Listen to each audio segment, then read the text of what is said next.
Hola, doctor Fernando, ¿cómo está? Hola, ¿qué tal? Buenas noches. Acá saludándote desde la ciudad de Mar del Plata, de La Feliz, en Buenos Aires, Argentina, acá de vacaciones. ¿Cuál es el clima ahora en el mes de enero por allá? Y tenemos temperaturas de 32, 35 grados fácil. Aparte de donde usted está ahora, ¿cuál es otra ciudad que podrían ir los ecuatorianos y de otros países a visitar Argentina? ¿Cuál es la que usted Y bueno, si recomendaría? ustedes visitan Argentina en este momento, o sea, la ciudad, digamos, top, que es el balneario, que era el balneario de los trabajadores en su momento y que lo inauguró el peronismo en Argentina, es Mar del Plata.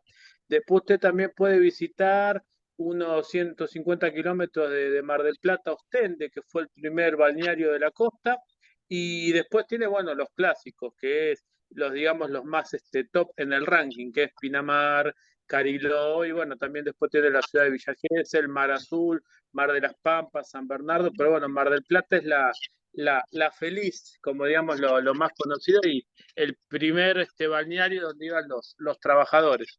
En su momento, allá por los años, la década de 1950, 1960.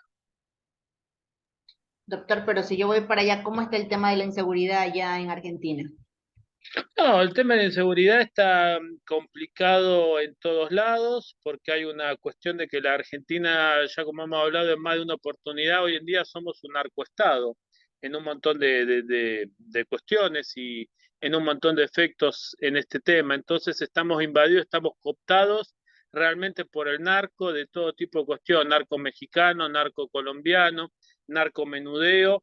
Tenemos un problema con la inseguridad grave y grande, pero bueno, entiendo que es una cuestión también de Latinoamérica y parte de lo que yo me presto a todo este tipo de cuestiones contigo y demás, de que yo tengo una teoría que he desarrollado que Latinoamérica la tenemos estancada por gobiernos populistas, por universidades públicas que son centros de adoctrinamiento, por políticas populistas que no vienen solamente del tema de una cuestión de gubernamental que uno dentro de nuestra democracia elige lo que considera bueno o el pueblo decide en las urnas. Tenemos toda una estructura que estamos cooptados por todas estas políticas populistas que es Latinoamérica estancada. Nosotros, como te digo siempre, no tenemos nada que envidiarle a Europa, a Estados Unidos o a otros países del mundo, pero tenemos una Latinoamérica estancada por la política, por la educación pública y demás. Entonces es una de las maneras de a través de estos encuentros y todo, es desarrollarlo y poder salir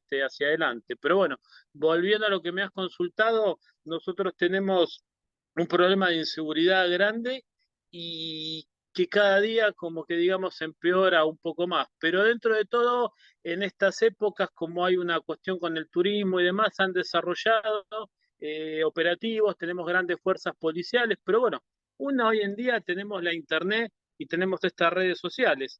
Y vos lo podés buscar tranquilamente que nuestra tasa de inseguridad son cada vez más grandes, pero digamos que podría ser un poquito menos malo.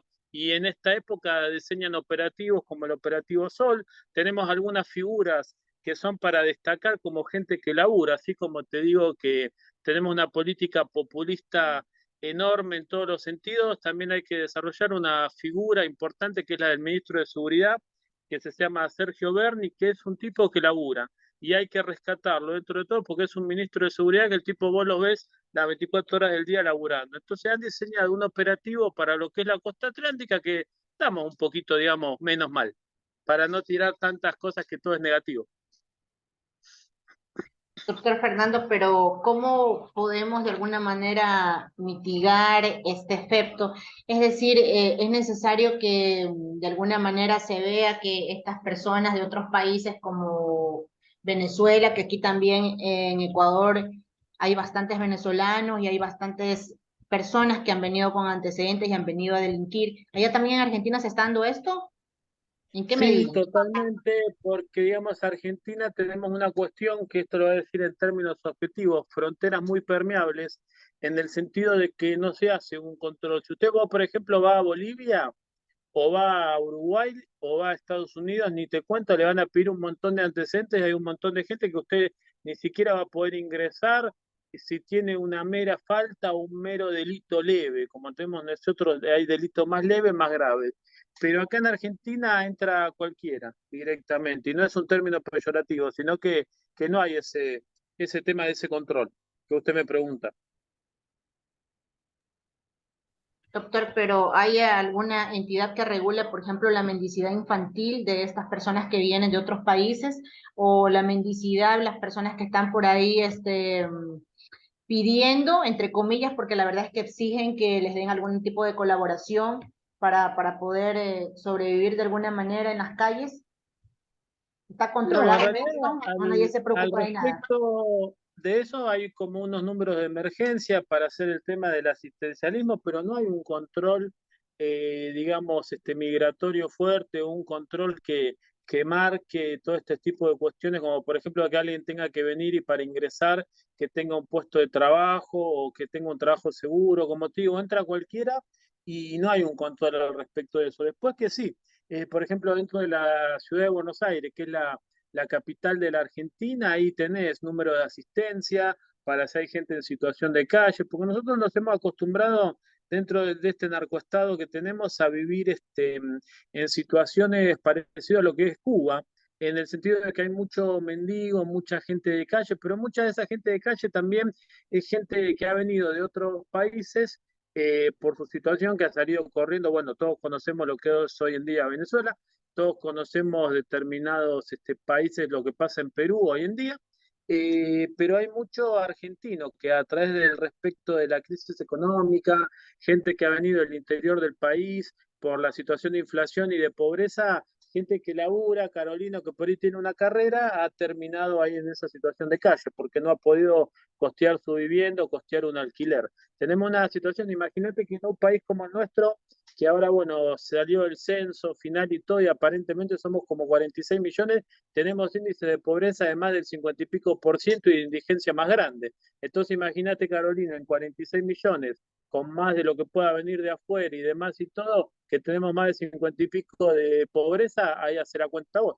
Y no lo sé, porque yo estudio Derecho y soy abogado de números hace poco, pero es un chiste, ¿no?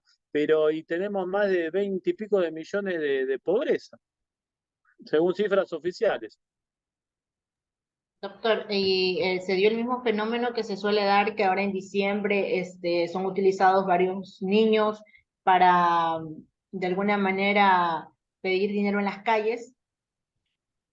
No, hoy no hemos tenido temas de cuestiones este diciembre porque hay una fuerza política que es la que maneja la cuestión de los saqueos y la que administra todo ese tipo de cuestiones donde ha tenido a la gente tranquila. Eso generalmente sucede en esos diciembres cuando, por ejemplo, no gobierna la fuerza peronista, como pasó la última vez al doctor de la Rúa en el 2001, como le había pasado en un momento al ingeniero Macri más adelante y como había pasado en su momento cuando se recuperó la democracia al doctor Alfonsín manejando el tema en la cuestión del peronismo, que siempre manejó a las masas y demás, no usted, usted este diciembre estos problemas. Ahora cuando haya otra fuerza política, sí, porque es como que están las estructuras, las cédulas tranquilas y dormidas. Y cuando entra otra facción política de otro partido, ahí como que se desarrolla ese tipo. En mi país, el peronismo siempre ha movido y ha trabajado el tema de las masas. Entonces ahora hemos tenido un diciembre más tranquilo estos últimos años. Doctor, estábamos conversando con el doctor Manuel Corado desde México y conversábamos acerca de la importancia de que los profesionales del derecho se especialicen, porque él hablaba de la litigación oral y que existe a veces la mala defensa de los abogados o la negligencia dentro de algunos casos que quedan en la impunidad. Entonces él estaba hablando de la importancia de especializarse. ¿Qué opina usted al respecto? Y bueno, es fundamental, o sea, a ver, para tener una idea, un abogado que no maneje la práctica del derecho y no esté actualizado y no maneje lo que sería la práctica procesal o el derecho procesal civil, derecho procesal comercial, derecho procesal penal, bueno, recuerda que estás hablando conmigo que yo soy un abogado de la vieja época que manejo todas las especialidades del derecho. Yo me hago civil, comercial, penal, contencioso administrativo, laboral, penal tributario. Un abogado que no maneje la sección de la práctica y el desarrollo es, digamos, como tener hoy en día una computadora sin internet, para que me entienda la gente y se vea lo que sería la metáfora. O sea, no sirve. Y nosotros lo podemos ver porque nosotros tenemos gran trascendencia de juicios importantes en nuestro país donde hay abogados llamados de renombre, que algunos eran tema profesores o titulares de cátedra, como los Veraldi, los Rusconi. No estoy hablando ni de los Pirri ni los Burlando, que son una especie de abogados mediáticos, pero son respetables porque dentro de todo plantean las cosas correctamente. Pero hay un grupo de mal llamado elite que son profesores que desarrollan cátedras en universidades públicas y todo, y por no tener la práctica procesal han metido la pata en juicios pidiendo recusaciones fuera de término, nulidades fuera de término y haciendo un desastre de la práctica. ¿A qué se ha llevado todo eso? Que principalmente, como vengo diciendo, las universidades públicas, convertidas hoy en día en centros de adoctrinamiento, esto es importante que se escuche y que se sepa, no desarrollan la práctica profesional. Entonces usted sale como un abogado en un mundo de un deber ser y en un mundo ideal que no es para nada, porque usted sale como abogado y no tiene práctica, no sabe hacer una cédula, no sabe presentar una apelación, no sabe presentar una recusación. Ustedes lo pueden ver en la audiencia y vos lo puedes ver, Carolina, buscando a estas personas que nombré en los juicios que le están haciendo a la expresidenta de la Nación, vicepresidenta actual, Cristina Fernández de Kirchner, donde vos ves abogados que son profesionales, profesores de universidades, donde no saben presentar recusaciones, donde no saben presentar nulidades, donde no saben presentar los tiempos con los plazos procesales y los tiempos procesales y terminan fracasando. Así que es fundamental recuperar en el tema del abogado la práctica profesional, porque un abogado sin práctica profesional y que se dedique a otra cosa, bueno, yo tengo mi teoría y que está demostrada, ¿no? Que en realidad son ideas de estos centros de adoctrinamiento, de las universidades, de la política, de formar abogados sin práctica profesional para que la gente se quede indefensa. Entonces la gente pueda ser abarrotada no solamente por un grande, medio, importante, multinacional, sino por cualquiera y no puedan reclamar sus derechos, así como es el derecho del consumo y demás.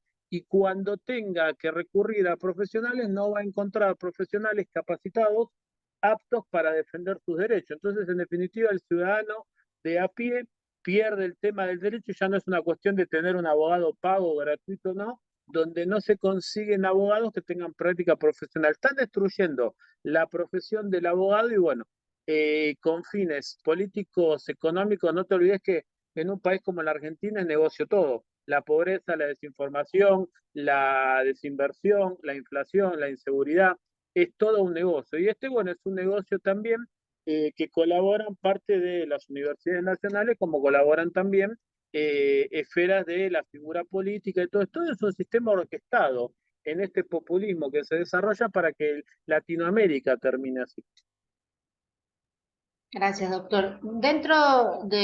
En Argentina, ¿existe tal vez alguna sentencia que vaya contra algún profesional del derecho que haya ejercido una mala defensa y haya vulnerado por esa mala defensa los derechos de su cliente? Hay en Argentina, a través del Colegio Público de Abogados, que hoy en día está desarrollando una labor impecable, donde hace poco tiempo han cambiado el tema de las autoridades porque ha ganado otra facción política y tienen un tribunal de disciplina que no actúa de oficio, donde si estoy hablando en el rango de la ciudad de Buenos Aires, de la capital, que es el Colegio Público de los Profesionales de la Abogacía. Si un cliente o un ciudadano de a pie se ha sentido estafado o que el abogado no actuó correctamente, tiene el derecho a hacer la denuncia y le puede iniciar una acción de responsabilidad profesional, que en la jerga se denomina mala praxis, que es responsabilidad profesional contra el abogado si haya incumplido en ese tipo de cuestiones.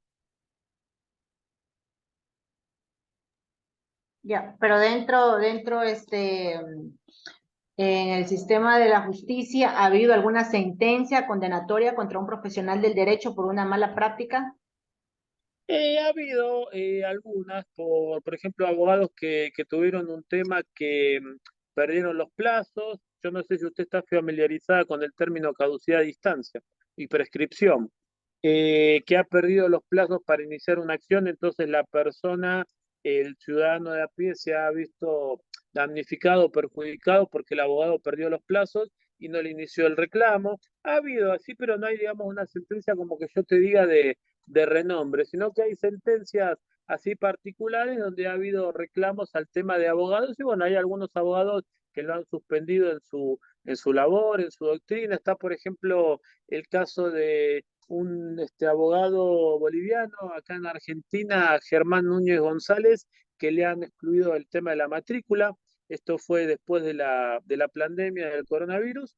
Y tenemos así algún otro caso más, pero no un caso como que yo te diga de mucho renombre y demás, sino son casos particulares, privados y son la minoría, porque también hay que decirlo, mucha gente en Argentina no hace ese tipo de prácticas o del tema de denuncia, por desconocimiento, porque no le interesa, porque no sabe.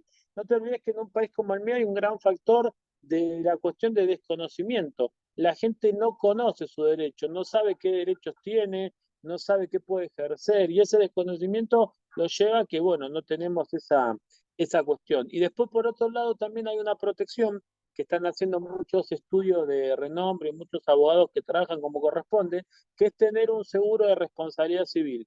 Eso es muy positivo porque yo, por ejemplo, lo tengo. Es muy positivo porque ante un perjuicio que puede tener cualquiera o un problema que podamos tener y nos impide cumplir sin intención, sin dolo, por accidente, que eso no nos exime de responsabilidad, pero no es lo mismo tener una intención que hacerlo por un accidente, por una enfermedad, bueno, por un caso fortuito, un seguro que responde y indemniza a la persona. Entonces, siempre estamos hablando más allá de la cuestión del abogado, creo que va al fondo de tu pregunta, es el derecho del ciudadano, porque de nada le serviría a un ciudadano que un abogado le saque la matrícula y él pierda su derecho. Entonces, más allá de la cuestión profesional, un seguro de responsabilidad profesional repara al ciudadano con dinero el perjuicio sufrido. Eso me parece que es un avance importante.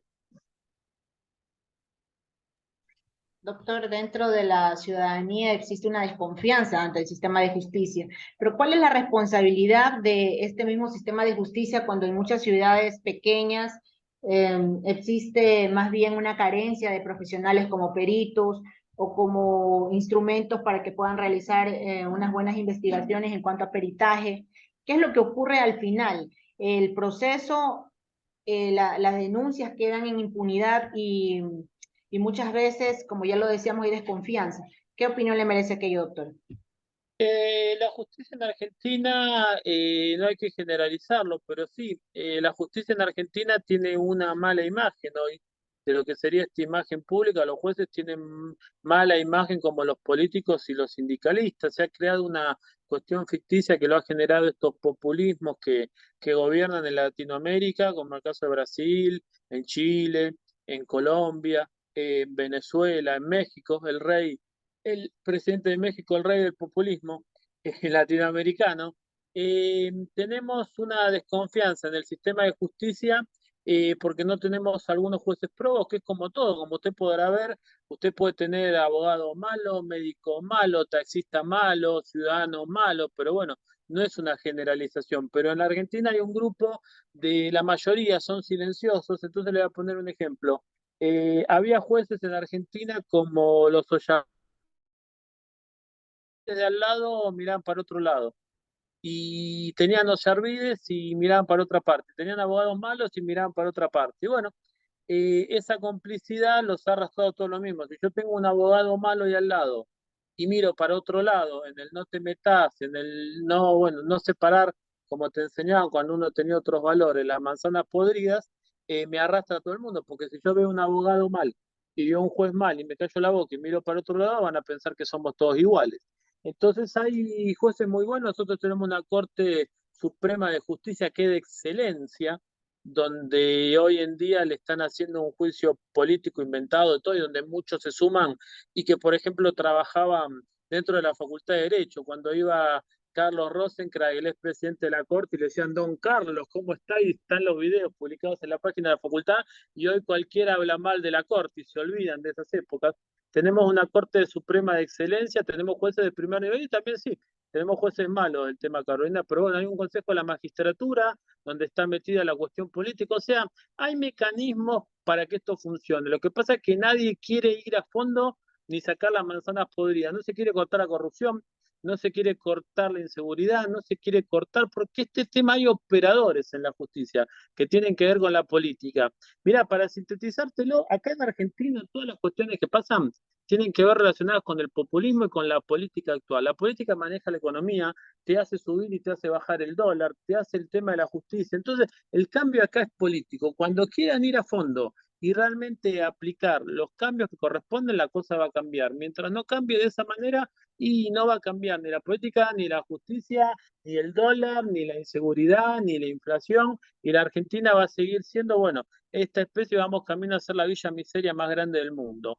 Pero con respecto al tema de la institucionalidad, tenemos jueces probos, tenemos fiscales de primer nivel como los Luciani, tenemos jueces de primer nivel, como te dije, los 4 integrantes de la Corte Suprema de Justicia, como Carlos Rosenkrantz, como Horacio Rosati, como Juan Carlos Maqueda, ex político, y como Ricardo Lorenzetti. Tenemos jueces de primer nivel también, como podría nombrar algunos, jueces del Juzgado Civil 60 como Fernando Cesari, tenemos jueces de primer nivel en el tema en lo penal como Ercolini y otros, tenemos muchos buenos y también, bueno, tenemos malos, esa es la realidad del asunto.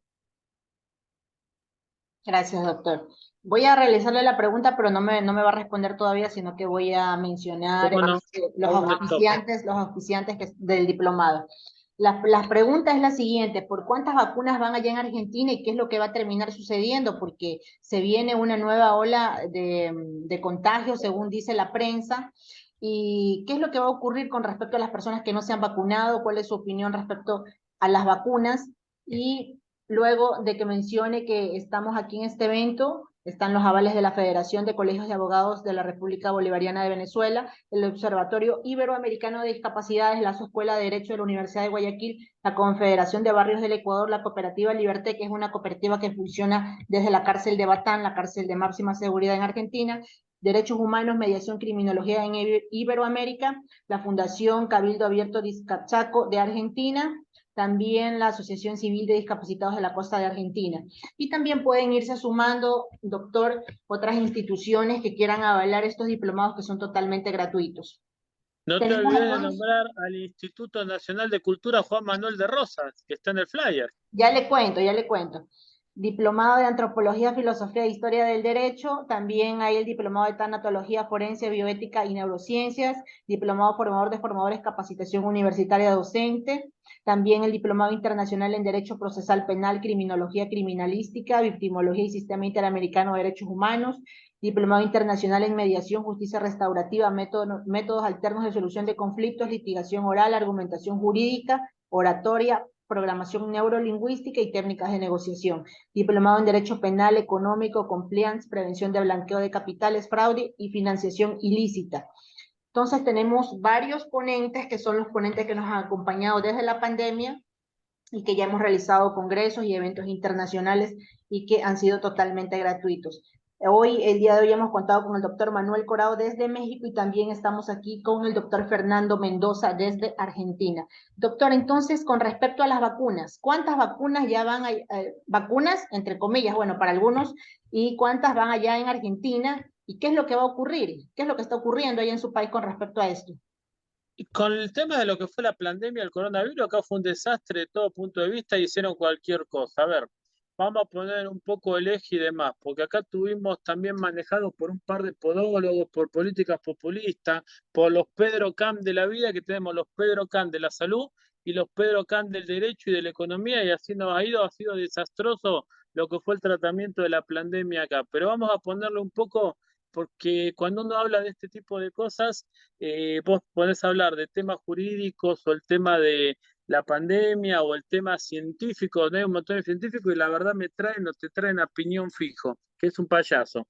Vamos a ponerle un poco de lógica al tema y un poco hablar de con propiedad en serio. El tema de lo del coronavirus no es una cosa nueva, fue un virus que fue mandado por China para reducir la población mundial. El que discute ese tipo de cuestiones ya directamente a los negocios lo provocaron los chinos. Y ya había coronavirus hace un montón de tiempo, porque si usted revisa, y bueno, yo acá en este momento no tengo, porque estoy en un lugar de vacaciones, pero si estuviera en mi casa le mostraría a Carolina aerosoles de desinfectantes o de plaguicidas donde figuran que protegen de coronavirus. Entonces fue un plan mundial para reducir la población. El que discuta eso, ya directamente no perdamos tiempo, o es un ignorante o está a pago promoviendo esa conspiración. Relacionado con gente que maneja el tema en el mundo, como los Soros y otro tipo de cuestiones y de fundaciones al respecto del tema. Ahora, el virus concretamente no fue una cosa ni para minimizarlo ni para maximizarlo. O sea, no fue ni una mera gripecita, pero tampoco fue una cosa tan terrible y tan enorme, donde había gente que no existían vacunas y por su sistema defensivo, por el sistema inmune que tenía, la gente resolvía ese tema y se curaba solo, porque acuérdese que en la época que no había virus, que no había vacunas, perdón, rectifico, que no había vacuna, había mucha gente que se autocuraba del coronavirus. No obstante, esa situación se avanzaron con el tema de cuestiones con las vacunas, obviamente que no vamos a desconocer eso. No tener vacuna o ser una antivacuna sería reducir a la población a lo que sería la edad media y volvemos a ver que gracias a la vacuna hemos eliminado un montón de enfermedades y un montón de mejoras, pero acá lo que sucedió es que esas vacunas eran en un momento unas vacunas en fase 3, no estaban realmente probadas y se manejaron mal la cuestión. ¿Cómo está la situación hoy en día? La situación hoy en día está que ha habido un montón de avances, han venido ya mejores vacunas. En Argentina ahora, ya desde hace una semana, un poco más, se aplican las vacunas, lo que se llaman bivalente, por cuestiones políticas y por cuestiones de intereses populistas. En Argentina no tuvimos la vacuna Pfizer y demás, sino que en principio nos manejábamos con la AstraZeneca y con la Sputnik. Sputnik también muchas veces criticada y demás cuando hay mucha gente que ni siquiera conoce el Instituto Gamaleya. Ojalá en Argentina tuviéramos institutos como el Gamaleya un montón. Pero bueno, ha sido toda una cuestión de intereses y desinformación. El manejo de la pandemia en Argentina ha sido desastroso totalmente de todo punto de vista, por la cuestión política, por los científicos, por los Fernández, por los Pedro Camp y por todo este tipo de personajes siniestros que nos han llevado a tener cientos de veintipico de miles o no sé cuántos ya de muertos y un desastre, una cuarentena interminable, violatoria de derechos, violatoria de derechos humanos, de todo este tipo de cuestiones y que empobreció a la gente y hundió más la Argentina de lo hundida que estaba y no obstante así. Hubo un montón de muertos y demás, se afanaron, y esto hay que decirlo y me hago cargo, se afanaron las vacunas acá en Argentina para dárselo a los tipos de turno, a los políticos de turno, a los delincuentes, a los Berbisky, a los Zanini de la vida, y así nos ha ido también. Y lo digo con nombre y apellido. Y no obstante, bueno, esta situación, hoy en día, volviendo a la pregunta que vos me estás haciendo, lo que se ha dado y lo que se ha suscitado es que en Argentina hay actualmente 4 dosis en principio. Y de esas 4 dosis hay una quinta dosis de refuerzo, que esa quinta dosis de refuerzo es para gente de más de 50 años o que tenga alguna enfermedad o alguna comorbilidad al respecto de ese tema. Y bueno, ahora hace una semana están viniendo estas vacunas bivalentes y se van a seguir aplicando al respecto del tema. Esa es la política que estamos teniendo. Hoy tenemos un montón de vacunas, porque también hay que diferenciarlo. Había una época donde vos tenías el tema de vacunas que había faltado en el mundo, y después hoy en día hubo más vacunas y hoy hay vacunas por todos lados. Había una época que escaseaban las vacunas. En la época que escaseaban las vacunas es donde se las afanaron acá en Argentina y se las afanaron a la gente común, los amigos de la política, los amigos de la vida, bueno, los intereses mezquinos. Y hubo verdaderos patriotas, como por ejemplo el expresidente Mauricio Macri, que antes de afanarse la vacuna, se fue a vacunar a los Estados Unidos junto con otros argentinos que se fueron a vacunar a los Estados Unidos y no les afanaron y no le sacaron la vacuna a un argentino que lo necesitaba. Eso hay que decirlo también. Doctor, en la pandemia ocurrió que muchos no tuvieron acceso a Internet y tampoco a dispositivos para poder mantener esta gratuidad de la educación. ¿Usted considera que el Internet es vital para que pueda desarrollarse el derecho a la educación? ¿Qué fue lo que ocurrió Es totalmente vital, y ahí hay un mito también que defienden algunos que defienden ese mito, vos lo conoces bien, que no lo vamos a nombrar en este momento, pero ese tema de la cuestión gratuita y de todo es un mito. Acá en Argentina vos tenés lugares donde la gente no tiene luz, no tiene gas y no tiene agua. Si vos no tenés luz y no tenés gas y no tenés agua, menos podés acceder a una educación gratuita de excelencia, de nada. Yo primero tengo que tener libertad y después de tener libertad voy a elegir lo que quiero hacer. Si tengo libertad voy a elegir si voy a la universidad o voy a la fábrica. Acá en Argentina la gente no tiene libertad y no tiene esa elección por lo que te digo, porque cuando vino la pandemia los encerraron. ¿Sabés dónde más se cumplía la cuarentena? En la Recoleta, en las zonas de alto nivel. ¿Por qué motivo? Y esto no hay que hacer un proyecto de investigación científico ni juntar 250 científicos, sacar guita del CONICET y hacer un trabajo de campo enorme. Donde más se respetaba la cuarentena en la pandemia era en la Recoleta, en Palermo, en San Isidro, en zonas de alto nivel. ¿Por qué motivo? Porque la gente tenía un departamento confortable, Carolina, muchos ambientes, todo. Y la gente pobre, la gente ignorante y todo, que vivían en una pieza, 10 personas, no podían respetar la cuarentena. ¿Cómo vas a estar hacinado viviendo de esas 10 personas? Esa gente no tiene luz, no tiene agua, no tiene servicio potable, mucha mente tiene, menos tenía libertad. Yo para acceder a un sistema gratuito y universal de educación, no estoy hablando de la salud, que el sistema de salud es otra cosa, pero para acceder al tema del sistema de gratuito de educación, primero tengo que tener libertad de poder elegir si voy a ir a la fábrica o voy a ir a la universidad. Después de que tenga la libertad, ahí voy a poder manejarme de una forma y de otra manera. Por lo tanto, contestando tu pregunta, tenés dos cuestiones. Es fundamental y es importante, pero viviendo en un país de la Argentina donde mucha gente no tiene acceso a luz y no tiene acceso a agua, menos va a tener acceso a Internet, Carolina, porque no sé si vos lo manejarás en tu país por un satélite o bien en el aire espontáneo, pero si no tenés electricidad, no vas a tener Internet. Doctor, escuchándolo hablar de la libertad, para usted, ¿cuál es el derecho humano más importante? El derecho humano más importante y el derecho principal y el derecho humano es el derecho a la vida. Después va a venir todo el resto, después va a venir la libertad. Si yo no tengo vida y no tengo libertad, no puedo tener otra cosa, Carolina. Yo te pregunto a vos, si vos no tenés vida y no tenés la libertad de elegir, y olvídate de, vamos a hacer una pregunta más profunda, porque acá se habla mucho de educación gratuita, excelencia académica, salud gratuita y todo. Si vos no tenés casa y no tenés comida, y tus padres no te pueden alimentar y de tu casa no salís con la panza llena, ¿me puedes decir qué derecho a la salud y a la educación tenés? Escucho tu respuesta. Ahora yo te pregunto a vos. Todavía falta una pregunta más, doctor. Claro, lo que pasa es de que cuando no tenemos acceso a lo que usted menciona, nadie puede ir a estudiar tranquilo, nadie puede estar pensando en educarse. La gente en Argentina no está en situación, a ver que lo digo, porque acá lo tapan y hablan de educación gratuita y miran por todos lados porque viven en Narnia, muchos tipos que hablan de eso. Algunos lo conoces vos. La gente no tiene dinero para tomarse un colectivo o un subte o no tiene guita para comprarse un sándwich. Si no tiene guita para viajar un subte y no tiene guita para tomar un colectivo, para comer, ¿me puedes explicar qué educación gratuita va a tener? Por ahí estoy equivocado. Si estoy equivocado, corregime, porque puedo aprender. Comparto su opinión, doctor. Doctor, otra pregunta y la última ya por cuestión de tiempo. ¿Por qué en nuestros países el fútbol es una pasión que mueve masas? Y respecto, ¿usted considera que el VAR ha sido beneficioso o no? Bueno, el tema de la cuestión del fútbol, ahí yo te voy a contestar con una pregunta, una respuesta primero antipática, que va, digamos, va a sumar a mis amigos en las redes sociales y mis clubes de fans. El fútbol es un negocio, y ahí la bajamos. Ahora, ¿qué pasa? Dentro de esta cuestión del negocio, que es entenderlo, hay gente que desarrolla una pasión, desarrolla un ánimo, desarrolla un montón de cuestiones al respecto de eso, pero lo vemos a nivel mundial y de todo. El fútbol es un negocio. De hecho, nosotros hemos tenido algunos intelectuales argentinos donde los han llamado mercenarios a los jugadores de fútbol, que fue el intelectual argentino Martín Caparrós. Entonces, ¿qué pasa? Que el fútbol es un negocio, es un negocio.